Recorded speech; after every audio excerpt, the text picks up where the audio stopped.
Hey guys, welcome back to channel. Video में हम chapter number 11 जो हमारा चल रहा था यूनिट 2 का, उसको हम खत्म करेंगे।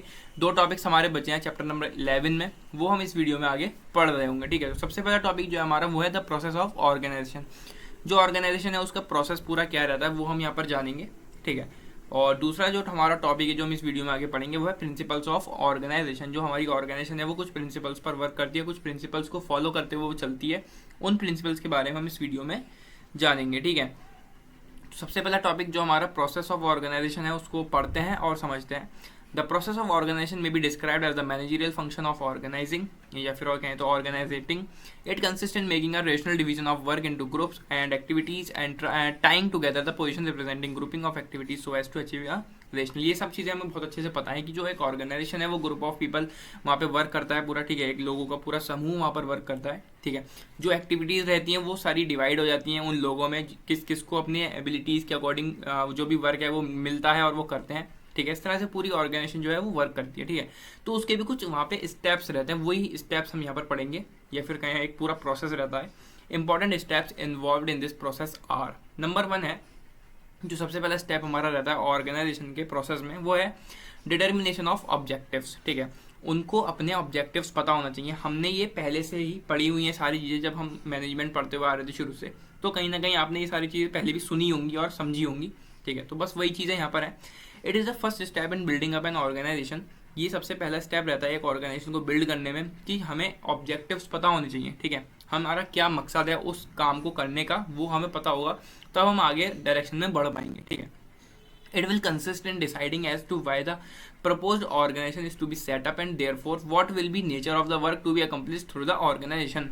तो हमें पहले सब कुछ डिसाइड करना पड़ेगा कि हमारा पर्पस क्या है। ठीक है, जो हम सेटअप कर रहे हैं अपना पूरा बिजनेस, उसका क्या पूरा पर्पस रहने वाला है, आगे क्या क्या हम उस चीज़ें करने वाले हैं। What will be nature of the work, जो हमारा वर्क का नेचर रहेगा वो कैसा नेचर रहेगा। ठीक है, जो हमें गोल्स अचीव करना है वो हमारे क्या क्या गोल्स हैं। ठीक है, जो हम आगे मेहनत करेंगे, ठीक है, हम लोग इकट्ठे करेंगे, उसमें वर्क करेंगे, तो उस वर्क से हमारा क्या आउटकम निकलना है, वो सब चीज़ें हमें पहले से सोचनी पड़ेंगी। ठीक है, उस ऑर्गेनाइजेशन से हमारा क्या बेनिफिट होने वाला है, सोसाइटी को हम क्या एक बेनिफिट्स देने वाले हैं। ठीक है, तो वो सारी चीज़ें हमें पहले से ऑब्जेक्टिव्स अपने तैयार करने पड़ेंगे। फिर नंबर 2 आता है एनुमरेशन ऑफ एक्टिविटीज़। ठीक है, then the total job is subdivided into essential activities. जब हमें ऑब्जेक्टिव्स पता चल गए तो उन ऑब्जेक्टिव्स को अचीव करने के लिए बहुत सारी एक्टिविटीज़ हमें परफॉर्म करनी पड़ेंगी, बहुत सारा वर्क हमें करना पड़ेगा। ठीक है, तो उन्हीं एक्टिविटीज़ को हम डिवाइड कर देते हैं। ठीक है, वही चीज़ यहाँ पर लिखी, then the total job is subdivided into essential activities. जो पूरा जॉब है, जो हमें ऑब्जेक्टिव्स को अचीव करने के लिए सारा काम करना है, उसको हम सब डिवाइड कर देते हैं एसेंशियल एक्टिविटीज़ में। यहाँ पर इन्होंने एक एग्जांपल दिया है, मान लो अगर हमें कोई इंडस्ट्रियल कंसर्न से रिलेटेड वर्क करना है, कोई इंडस्ट्रियल वर्क हमें करना है, तो उसके कुछ यहाँ पर मेजर फंक्शंस बन जाएंगे। ठीक है, मतलब जो इंडस्ट्रियल वर्क हमें करना है वो एक काफ़ी बड़ा काम है। ठीक है, तो उसके कुछ पार्ट्स हो जाएंगे, उसमें कुछ एक्टिविटीज़ जो होती हैं वो बंट जाएंगी। जैसे कि परचेजिंग एक्टिविटी कोई संभालेगा, प्रोडक्शन कोई और संभालेगा, फाइनेंसिंग कोई और संभालेगा, पर्सनल मैनेजमेंट कोई और देखेगा, सेल्स मैनेजमेंट कोई और देखेगा, एक्सपोर्ट प्रमोशन, ये सारी चीज़ें कोई और देखेगा। ठीक है, तो अगर हमें कोई इंडस्ट्रियल वर्क करना है तो वो बहुत बड़ा एक काम है। ठीक है, उसके कुछ फंक्शंस जो भी हैं वो डिवाइड हो जाएंगे, जो जो लोग होंगे वहाँ पे अपनी एबिलिटीज़ के अकॉर्डिंग उनको काम मिल जाएगा। ठीक है, वो एक्टिविटीज़ उनमें बट जाएंगी। ठीक है, ये था नंबर 2 स्टेप। आगे बढ़ते हैं नंबर 3 स्टेप की तरफ, जो है ग्रुपिंग एक्टिविटीज़। उन एक्टिविटीज़ को ग्रुप करना। Then closely related and similar activities are grouped into divisions and departments. जो एक जैसी एक्टिविटीज़ होंगी, सिमिलर एक्टिविटीज़ होंगी, उनको डिवीजन ग्रुप कर दिया जाएगा डिविजन्स में और डिपार्टमेंट्स में, मतलब उनके डिपार्टमेंट्स बना दिए जाएंगे जो सिमिलर टाइप की एक्टिविटीज़ होंगी। And the departmental activities are further divided into sections, और जो डिपार्टमेंटल एक्टिविटीज़ होंगी उनके सेक्शंस बना दिए जाएंगे। ध्यान से समझो, जो सिमिलर एक्टिविटीज़ हैं उनको ग्रुप करके डिविजन्स बनाए जाएंगे, डिपार्टमेंट्स बनाए जाएंगे, और जो डिपार्टमेंट्स होंगे उनको सेक्शंस में डिवाइड कर दिया जाएगा। Different basis are adopted for the purpose of dividing and sub dividing the activities into groups. बहुत सारे बेसिस ऐसे अडॉप्ट किए जाते हैं for the purpose of dividing and sub dividing the activities into group. जब उन एक्टिविटीज को group में डिवाइड किया जाता है तो बहुत सारी चीज़ें वहाँ पर देखी जाती हैं। Functions like sales, production, finance etcetera are made the basis of primary grouping. Sales, production, finance, ये सारी चीज़ें जो हैं ये बहुत एक बेसिस इनको रखा जाता है प्राइमरी ग्रुपिंग के लिए। Secondary grouping is made on the basis of geographical areas, यानी कि कितना बड़ा वहाँ पर एरिया उनका है, वो सारी चीज़ें देख के वो सेकेंडरी ग्रुपिंग करते हैं। Types of customers, equipments used. ठीक है, जो कस्टमर्स का टाइप है, जो इक्विपमेंट्स वहाँ पर यूज होने वाले हैं, प्रोसेस अडॉप्टेड और constituent measures constituent parts of major enterprise function. तो ये सारी चीज़ें वहाँ पर फंक्शंस में पूरा रहता है एंटरप्राइज का, या फिर कहें तो बिजनेस ऑर्गेनाइजेशन का, ठीक है। नंबर 4 है allocation of fixed responsibility to definite person. अब वही चीज़ है कि रेस्पॉन्सिबिलिटीज मिलती हैं फिक्स्ड या फिर डिफाइनाइट पर्सन को, ठीक है। जो भी रेस्पॉन्सिबिलिटीज़ उनको करनी है पूरे ऑर्गेनाइजेशन में उन ऑब्जेक्टिव्स को अचीव करने के लिए, वो रेस्पॉन्सिबिलिटीज़ उन लोगों को दी जाती हैं। Here specific job assignments are made to different subordinates for ensuring a certainty of work performance। उस वर्क को करने के लिए, वो पूरी परफॉर्मेंस उनको करने के लिए जो वहाँ पे सबॉर्डिनेट्स वर्क कर रहे हैं, जो एम्प्लॉयज वहाँ पर वर्क कर रहे हैं, उनको अलग अलग असाइनमेंट्स दिए जाते हैं, अलग अलग जॉब उनको दी जाती हैं, और वो अपने ऑब्जेक्टिव्स की तरफ लग जाते हैं सब लोग अपनी अपनी रेस्पॉन्सिबिलिटीज़ के साथ। नंबर 5 है डेलीगेशन ऑफ अथॉरिटी। अथॉरिटी क्या होती है? किसी को आप रेस्पॉन्सिबिलिटी दे सको, इसका हक, ठीक है। Authority without responsibility is a dangerous thing and similarly responsibility without authority is an empty vessel। Authority बिना जिम्मेदारी के एक बहुत खतरनाक चीज़ है, उसी की तरह responsibility without authority is an empty vessel. मतलब कि आपको रेस्पॉन्सिबिलिटी मिल गई है लेकिन आपके पास अथॉरिटी नहीं है, तो वो एक बिल्कुल बेकार सी चीज़ हो गई, ठीक है। Hence corresponding to the responsibility authority is delegated to the subordinates for enabling them to show work performance. तो अथॉरिटी वहाँ पर दी जाती है कि आप एक सुपीरियर के पास अथॉरिटी है कि वो अपने सबऑर्डिनेट्स को ऑर्डर दे सकता है, अपने सबऑर्डिनेट्स को वो काम दे सकता है, ठीक है। तो अथॉरिटी है सुपीरियर के पास, ये अथॉरिटी है उसके पास कि वो किसी भी सबऑर्डिनेट को काम दे सकता है, उनसे काम करवा सकता है, ठीक है। तो वहाँ पर अथॉरिटी सुपीरियर के पास और रेस्पॉन्सिबिलिटी किसको मिल गई? सबऑर्डिनेट्स को। तो दोनों मिलकर क्या करेंगे? एक ऑब्जेक्टिव्स की तरफ अपने अपने काम में वो लग जाएंगे, ठीक है। ये थे कुछ 5 स्टेप उस पूरे प्रोसेस के, जो भी ऑर्गेनाइजेशन में पूरा प्रोसेस रहता है। तो इन स्टेप्स के साथ ही पूरी ऑर्गेनाइजेशन वर्क करती है, ठीक है। पहले वो अपने ऑब्जेक्टिव्स को सेट करते हैं, फिर उन्हें जो भी जिस भी डायरेक्शन में उनको काम करना पड़ता है, जिस भी कंसर्न में उनको काम करना पड़ता है, उसकी वो एक्टिविटीज़ डिवाइड करते हैं, उन एक्टिविटीज़ को ग्रुप करते हैं, उनके डिपार्टमेंट्स बनते हैं, फिर वो रेस्पॉन्सिबिलिटीज़ बट जाती हैं उन सबऑर्डिनेट्स में, और डेलीगेशन ऑफ अथॉरिटी भी वहाँ पर होता है। सुपीरियर सबऑर्डिनेट्स को रेस्पॉन्सिबिलिटीज़ देते हैं और सबऑर्डिनेट्स जो हैं उसको अपनी वर्क को पूरा परफॉर्म करते हैं, अपनी रेस्पॉन्सिबिलिटीज़ को निभाते हुए आगे चलते हैं, ठीक है। आगे बढ़ते हैं। प्रिंसिपल्स होते हैं कुछ ऑर्गेनाइजेशन के, इन प्रिंसिपल्स पर ऑर्गेनाइजेशन पूरी वर्क करती है। सबसे पहला जो प्रिंसिपल है वो है यूनिटी ऑफ ऑब्जेक्टिव, ठीक है। It means that every part of the organisation and the organisation as a whole should be gear to the basic objective determined by the enterprise. जो पूरी ऑर्गेनाइजेशन है वो ऑब्जेक्टिव्स पर ही वर्क करते हुए आगे तक चलेगी, ठीक है। जो उन्होंने अपने ऑब्जेक्टिव सेट किए हुए हैं उस पर पूरी एंटरप्राइज आगे अपनी वर्क करती हुई चलेगी, ठीक है। पूरी ऑर्गेनाइजेशन, ऐसा नहीं है कि ऑर्गेनाइजेशन के जो गोल्स हैं वो सिर्फ मैनेजर ही संभाल रहा है, नहीं। हर एक इंसान जो भी उस ऑर्गेनाइजेशन में वर्क कर रहा है, फिर चाहे वो एम्प्लॉय हो, वो मैनेजर हो, वो कोई सुपीरियर हो, कोई भी बड़ी लेवल का हो, CEO, ठीक है, या फिर खुद वो पूरी ऑर्गेनाइजेशन पूरी ही उस डायरेक्शन में ही चलेगी जिस डायरेक्शन में उनके गोल्स सेट हैं, ठीक है। नंबर 2 है efficiency. The organisation should be able to attain the mission and the objectives at the minimum cost and it does so, it satisfy the test of efficiency. Efficiency का मतलब है कि जो भी वो वर्क कर रहे हैं, ठीक है, वो एक एफिशिएंट कॉस्ट में हो जाए, मतलब कम से कम कॉस्ट में वो चीज़ होनी चाहिए जो भी उनको काम करना है। अगर उनको प्रोडक्शन करनी है किसी चीज़ की, तो ऐसा नहीं है कि प्रोडक्शन में उनके बहुत ज़्यादा खर्चा आ गया और जो उनको प्रॉफिट मिला उससे, जो भी उन्होंने प्रोडक्ट बनाया है उससे उनको कम प्रॉफिट हुआ है, ठीक है। तो एफिशिएंसी वहाँ पर रहनी चाहिए, जो भी वो एक्टिविटीज़ कर रहे हैं वो कम से कम पैसे में उनकी हो जाए, कम से कम कॉस्ट में वो चीज़ हो जाए और वो सेटिस्फाई भी हो जाए जो भी उन्होंने काम किया है, ठीक। नंबर 3 है span of management. A manager can directly supervise only a limited number of executives. Span of management का मतलब है जो एक सुपीरियर है, ठीक है, वो उसके जो पास होंगे सबऑर्डिनेट्स, ठीक है, एक कुछ लोगों का ग्रुप होगा जो सबऑर्डिनेट्स होंगे, जो उससे नीचे वाली पोस्ट पर होंगे, उनको वो ऑर्डर दे सकता है, उनसे वो काम करवा सकता है, वही है स्पैन ऑफ मैनेजमेंट। ये अलग से भी आपसे पूछा जा सकता है कि स्पैन ऑफ मैनेजमेंट का कॉन्सेप्ट क्या होता है, ठीक है। बाकी प्रिंसिपल्स और प्रोसेस ऑफ ऑर्गेनाइजेशन तो इंपॉर्टेंट है ही, ठीक है। Hence, it is necessary to have a proper number of executives answerable to the top manager। जो नंबर ऑफ एग्जीक्यूटिव्स होंगे, जो सबऑर्डिनेट्स होंगे, वो आंसरेबल होंगे टॉप मैनेजर पर, जिसके अंडर में वो काम कर रहे हैं, ठीक है। मान लो 10 लोग एक सुपीरियर के अंडर में काम कर रहे हैं, तो वो 10 लोग जो भी काम कर रहे हैं वो आंसरेबल होंगे उस सुपीरियर के जिसके अंडर में वो वर्क कर रहे हैं। अगर उनसे कुछ गलती हो जाती है तो उनको आंसर देना पड़ेगा अपने सुपीरियर को, सुपीरियर यानी जो उनसे ऊपर लेवल का है, जिसके अंडर में वो वर्क कर रहे हैं, ठीक है। A maximum of 6 may be prescribed for this purpose। जो मैक्सिमम यहाँ पर रहती है वो 6 लोग होते हैं उस पर्पस को करने के लिए, ठीक है। एक सुपीरियर के अंडर में 6 लोग होंगे, ठीक है। तो वही है स्पैन ऑफ मैनेजमेंट की एक सुपीरियर के अंदर कुछ लोग, अंडर में कुछ लोग वर्क कर रहे होते हैं और वो आंसरेबल होंगे उस सुपीरियर को, ठीक है। नंबर 4 है डिवीजन ऑफ वर्क। वर्क का डिवाइड हो जाना।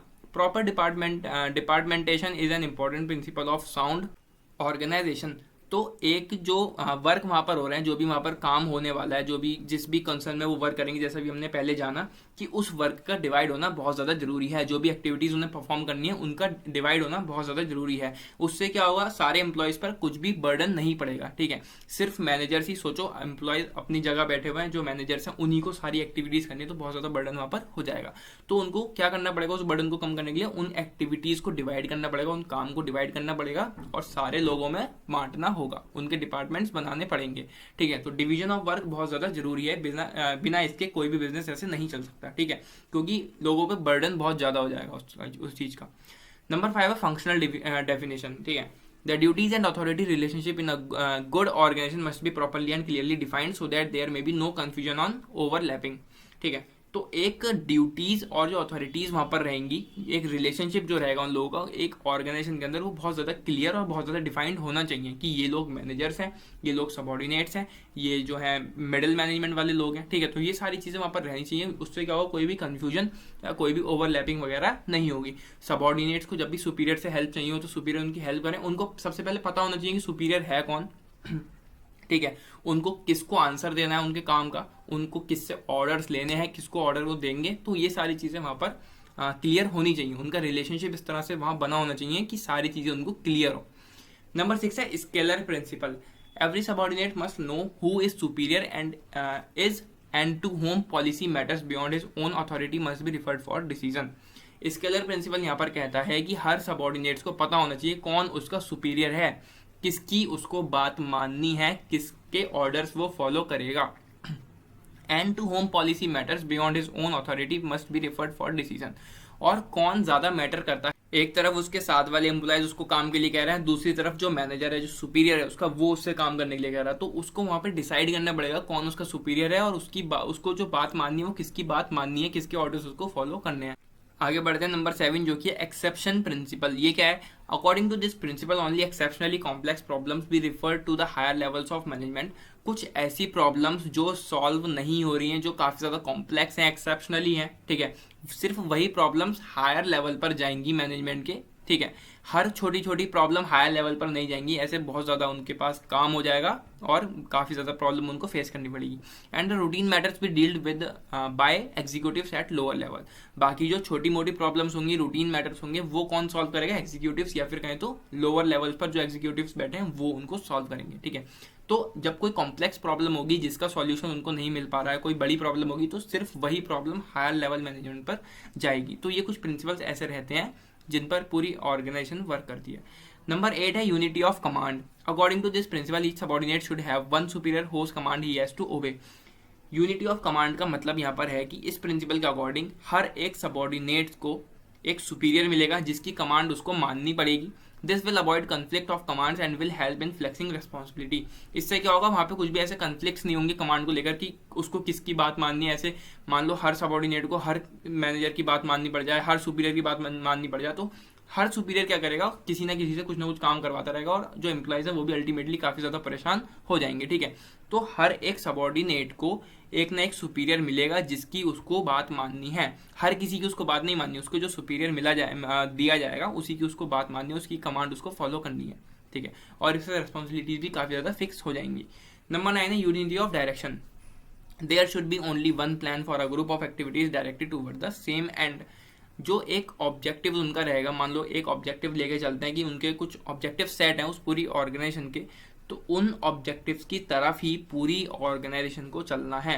जितने भी सबऑर्डिनेट्स वहाँ पर वर्क कर रहे हैं, जितने मैनेजर्स वहाँ पर वर्क कर रहे हैं, उन सबको उस ही डायरेक्शन में जाना है। ऐसा नहीं है कि आधे लोग कुछ और काम कर रहे हैं, आधे लोग किसी और डायरेक्शन में काम कर रहे हैं, आधे लोग किसी और डायरेक्शन में काम कर रहे हैं, नहीं, सबकी जो डायरेक्शन है वो सेम रहनी चाहिए, जो उनके ऑब्जेक्टिव्स पहले से सेट हुए हैं उसकी तरफ। आगे बढ़ते हैं नंबर 10 जो कि है responsibility. In a sound organisation the superior is responsible for the activities of the subordinates and the subordinates must be held responsible to their superiors for the performance of the task assigned to them। responsibility मतलब जिम्मेदारी। Superiors ने जो जो काम अपने subordinates को दिए हैं, सबॉर्डिनेट्स को उनको बहुत अच्छे से फॉलो करना पड़ेगा, अपनी रेस्पॉन्सिबिलिटीज निभानी पड़ेंगी। ठीक है, जो उनको काम मिला है अपने सुपीरियर से या अपने मैनेजर से, उन टास्क को उन्हें बहुत अच्छे से कंप्लीट करना पड़ेगा पूरे रेस्पॉन्सिबिलिटीज के साथ। नंबर 11 है authority of responsibilities. these must be co-extensive in an organization. Authority of responsibilities मतलब वही चीज़ है कि हमें एक अथॉरिटी, एक हमारे पास राइट है कि हम रेस्पॉन्सिबिलिटीज किसी को दे सकें, तो वो चीज़ वहाँ पर होनी चाहिए। नंबर 12 में balance, a proper balance between centralisation should be maintain. एक प्रॉपर बैलेंस वहाँ पर बना रहना चाहिए। सेंट्रलाइजेशन मतलब जो वो वर्क दे रहे हैं एक दूसरे को, ठीक है, उसको वो पूरा डिवाइड कर रहे हैं, तो वहाँ पे एक बैलेंस पूरा रहना चाहिए। ऐसा नहीं है कि आधे लोगों को बहुत ज़्यादा वर्क मिल गया, आधे लोगों को कम वर्क मिल गया, ठीक है, आधे लोगों के पास रेस्पॉन्सिबिलिटीज बहुत ज़्यादा मिल गई हैं, आधे लोगों को बहुत कम मिली हैं, तो वहाँ पर क्या होगा, बैलेंस नहीं होगा और वहाँ पर कॉन्फ्लिक्ट्स भी हो सकते हैं। नंबर 13 है flexibility, a sound organisation must avoid complicated procedures. जब वो इन चीज़ों को अवॉइड करेंगे तो वो चेंजिंग इन्वायरमेंट के साथ अपने आप को भी अडेप्ट कर पाएंगे, ठीक है, तो वो फ्लेक्सिबिलिटी वहाँ पर उनकी बनी रहेगी। नेक्स्ट है नंबर 14 कंटिन्यूटी, मतलब कि वो जो काम है उनका वो आगे तक बिल्कुल चलता रहे। प्रॉपर प्रोविजन भी made for the training and development of the executive, तो वहाँ पर प्रॉपर प्रोविजन बनने चाहिए ट्रेनिंग के लिए और एग्जीक्यूटिव्स के डेवलपमेंट के लिए, जिससे कि वो कुछ ना कुछ सीखते रहे नया और वो नए नए स्किल्स के साथ आगे अपना काम करते रहें, ठीक है, उनकी ट्रेनिंग प्रॉपर होती रहे और डेवलपमेंट उनका अल्टीमेटली हो जाएगा जब वो ट्रेनिंग में काफ़ी नई चीज़ें सीखेंगे, ठीक है, तो उनकी एक कंटिन्यूटी बनी रहेगी, उस काम में वो लगे रहेंगे और अच्छे स्किल्स के साथ, राइट। नंबर 15 है फैसिलिटेशन ऑफ लीडरशिप, इसको पढ़ते हैं। Organizational structure should be so devised that there is enough opportunity for the management to give effective leadership to the enterprise, ठीक, तो मैनेजमेंट के अंदर ऐसी बहुत सारी अपॉर्चुनिटीज उनके पास होती है कि वो एक इफेक्टिव लीडरशिप दे सकें उस एंटरप्राइज को, ठीक है, जो भी वहाँ पर जो ऊपर लेवल पर मैनेजर्स बैठे हैं, अपर लेवल पर जो मैनेजर्स बैठे हैं, वो अपने सबॉर्डिनेट्स को लीड करें, ठीक है, वो एक लीडर बने उनके और उनको एक सही डायरेक्शन वो दिखाएं, ठीक है, तो वहाँ पर एक जब लीडरशिप रहेगी तो सबॉर्डिनेट्स को एक मोटिवेशन मिलता है, ठीक, और वो अपना काम बहुत अच्छे से करेंगे जब उनको डायरेक्शन भी थोड़ी सी मिल जाएगी, राइट। तो ये थे कुछ प्रिंसिपल्स जिन पर एक ऑर्गेनाइजेशन पूरी वर्क करती है, ठीक है, ये सारे प्रिंसिपल्स एक बिजनेस के अंदर होने बहुत ज़्यादा जरूरी हैं। और हमने प्रोसेस जाना बिजनेस ऑर्गेनाइजेशन का, कुछ प्रोसेस रहता है, कुछ स्टेप्स वहाँ पर रहते हैं, तब जाके एक बिजनेस पूरा वर्क कर पाता है, अपने ऑब्जेक्टिव्स को अचीव कर पाता है, राइट। तो चैप्टर नंबर 11 इन 2 टॉपिक्स के साथ खत्म हो चुका है। चैप्टर नंबर 11 के अगर आपने प्रीवियस वीडियोस अभी तक नहीं देखी तो उनको जाके देखें। जितने भी टॉपिक्स हमने प्रीवियस वीडियो में समझे, इस वीडियो में समझे, काफ़ी ज़्यादा इंपॉर्टेंट टॉपिक हैं, काफ़ी ज़्यादा इंपॉर्टेंस वो टॉपिक्स रखते हैं एग्जाम के पॉइंट ऑफ व्यू से देखें तो। आपका पेपर सब्जेक्टिव हो या ऑब्जेक्टिव हो, काफ़ी ज़्यादा अच्छे टॉपिक हैं, काफ़ी ज़्यादा इंपॉर्टेंट टॉपिक हैं, तो आप इनको बिल्कुल करते हुए चलें, ठीक है। तो बस आने वाली वीडियोज़ के लिए चैनल को सब्सक्राइब करें और मिलते हैं अगली वीडियो में। Till then take care and bye bye.